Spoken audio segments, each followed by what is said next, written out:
What up? Not much going on over here today. Just have another story to tell you. So this story is me about what I talked about yesterday about the rocker point of view. I just wanted to say this right, this should come around and that's what the guns are the ones who got the rapper crazy come around to get the money. Yes I am a rapper. What do you think when I put those in the kitchen? Yeah, you joking. No, I didn't start rapping until probably back in '07 or '06. I was dating a girl back in '06 when we broke up in '07. I do believe. Because it was what? I'm sorry, I forget what year it was. But anyway, it didn't work out. But I started rapping because I was so depressed and everything.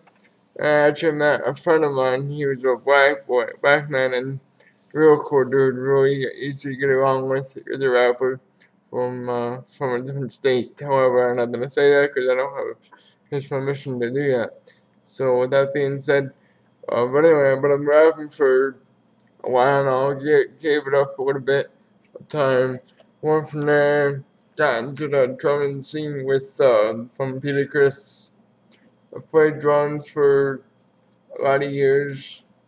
I know I haven't put them on YouTube yet, but that's because I haven't gotten the part at the moment. But that's just how it is, and that's how I feel about that. But anyway, as soon as I get those parts in, we'll get those on the drum set, we'll get them in, get them ready to go, we'll go from there, and once that's up and on and running, we'll be ready to shoot those videos as soon as I get my friend to videotape me. When I record, or when I do a video, or anything, when it comes to drums, I'm a totally different person where I'm loud, ambitious, screaming, very weird person that I kind of follow the footsteps of Alice Cooper. You meet Alice Cooper in a Walmart or anything, he'll introduce himself as such and such a name. Vice versa, if somebody says, "Hi, Alice Cooper," he'll say hi to you very nicely. However, he goes on tour, and he's loud, he's an actor, and that's exactly who I am. Now, do I walk and dance on stage? If I was able to, I would. If if I want to do a guillotine, I would do it. I probably could if I had a lot of knowledge in my brain to figure out how to do it. But real reality, my real dream is to become a rock star on the whole. I footstep very hard, very easily, and I don't let anybody else get in the way of that. Because if you do, then you see what happens. You end up nowhere. So, with that being said, that's where it is with that. But if you want to be somebody, be yourself. Number one. Number two, always try hard. Never give up on your dream. If you give up on your dream over a girl, you're a loser. Believe me, I found out the hard way. I had a guitarist that came in a lot, and because he was in college, still in college. He wants to jam with me so bad. We talked yesterday, and it was just, I told him my door was wide open for him, all the way there. I said he can come anytime, any place you want to, and then you can go from there. I said, my door would be open anytime. He's just a busy man. I totally understand that. So I'm not gonna force him to come here and say, "Well, you gotta be here," because then he wouldn't have fun. I want him or whoever holding a guitarist at the time to have fun, loosen up, put grease behind his shoulders, and move. You know what I mean by that? If you ever seen a show called School of Rock with Jeff Black, he's one that says, put the grease behind your hinges and let's go. That's how I am. People play guitar, they hold it up on the chest like right here, and the hands down. That you don't do. You don't do that. So the way it's supposed to be is your guitar when you're standing up, your guitar is supposed to be down probably by your private area, and you play that way. That way it shows the guitarist or shows the audience that you're loose, You're not afraid to do what you do, and you gotta have the right stance. Once you had that kind of state of mind, you can sing and play the guitar at the same time. You're golden. No, my guitarist that I had can say, well, say he was stiff a little bit, but he was good at what he did. He knew exactly what I was looking for. He knew exactly what I was doing. He knew exactly what to do when I asked him to do it. I didn't have to fight him. I didn't have to tell him what to do. I just told him exactly what I was looking for. He had nailed it the first time. I do not care who I'm talking to about this, but reality, if you have a guitarist that says, "Oh, I don't want to do that," no, that's not gonna work that way. Because if you want to be in a band and you want to be in charge, like myself, then that's the fuck of it. You don't get anywhere from just how it is. And when you go from there, you go there, and then you go bang to the boom, and you just rock on with it. If you make a mistake, you tell your guitarist, okay, we're gonna back it up a little bit. This is what you're doing wrong. This is what you need to stand on. This is what you should be doing. This is what I would like you to do. Don't force him to bug you. Don't focus him. Don't bother him.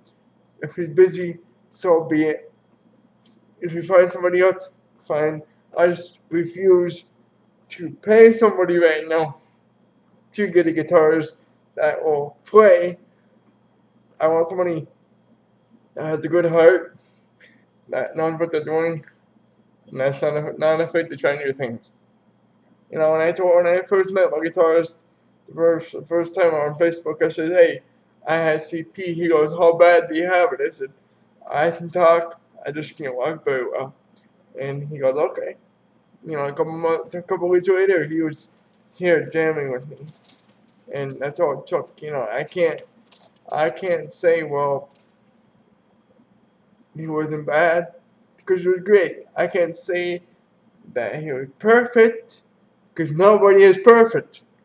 If you think you're perfect, you're wrong. As I said in my last video yesterday. But I'm just saying, if you take a guitarist and say, "Hey, bang, this is what I would like you to do. This is what I want you to do. This is what I'm looking for," 9 out of 10, you'll get somewhere. But if you had somebody like who I had, great person, great personality, shy but funny, awesome to be around, the other set. Like my friend that plays in the band called 1224. They're on YouTube. Totally check them out. You do have to spell them out. You can't put the numbers in or they will not come up. But they have a lot of different guitars. They only have one drummer, but violin, stuff like that takes a lot of patience and time, because if you just get into the gig and go from there, then that's the fuck of it. If you realize what you're doing, like if you rush into things, you're gonna make mistakes. And if you make a mistake during a show, don't be embarrassed from it. Don't do nothing. Don't do that. Don't. It is what it is, and that's simple.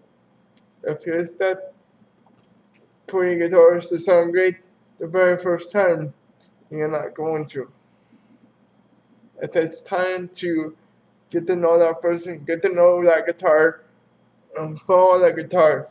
Don't. If the guitarist wants to follow the drums, fine. But 9 out of 10, the very first time you guys perform together, it might sound halfway decent, but it's not going to sound terrific. Where, oh yeah, we should make this record deal. We should make this. It's just not gonna happen that way. And people that realize that you can't do that, I had to give my hat off to my ex-guitarist because he made time for me. He's going to school, working, people like that, trying to make everybody happy.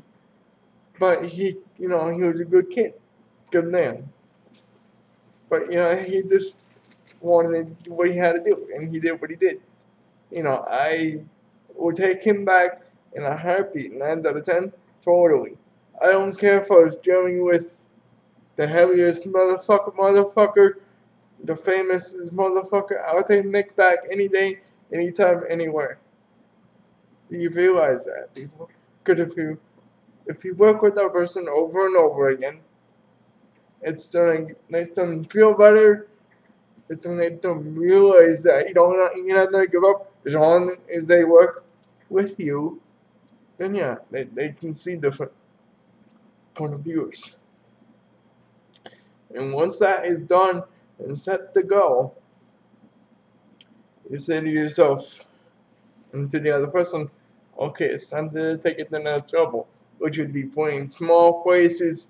Like I played up at a place called Beyond Nursing. You know, it was a different experience for me. But did I get money for it? No, because when you first start out, you don't get paid for shit.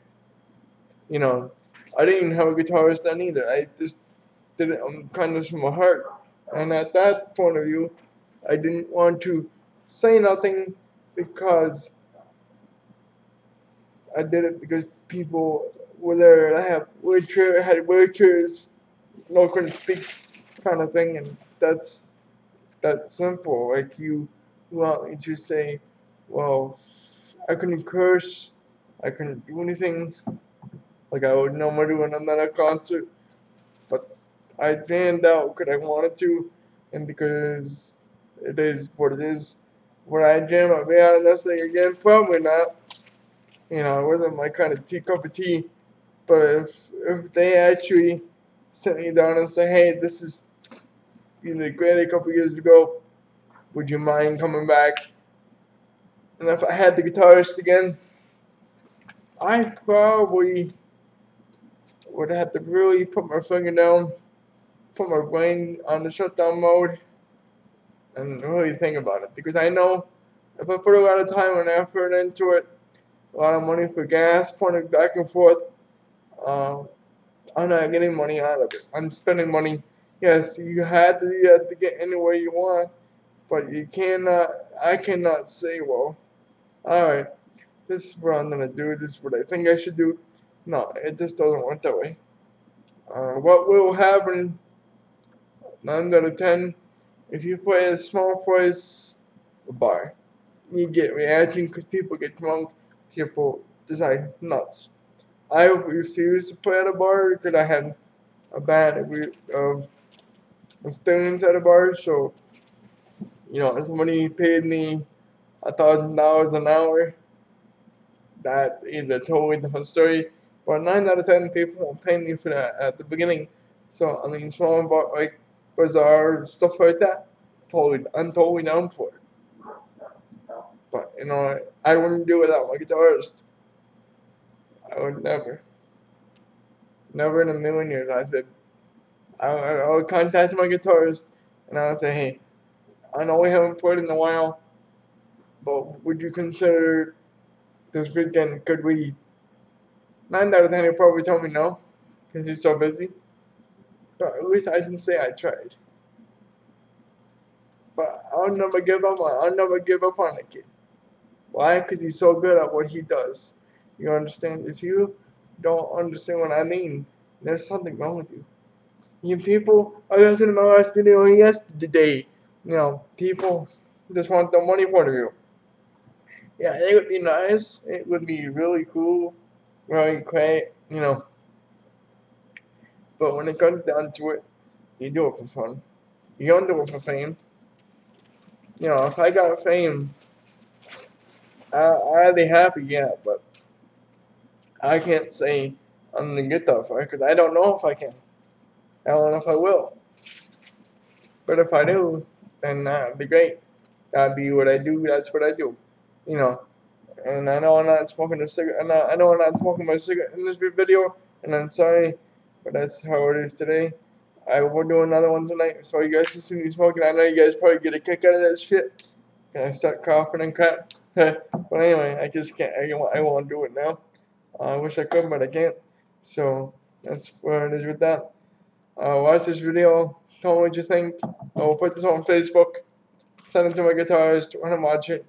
And see you in the next smoking video. Fuck off.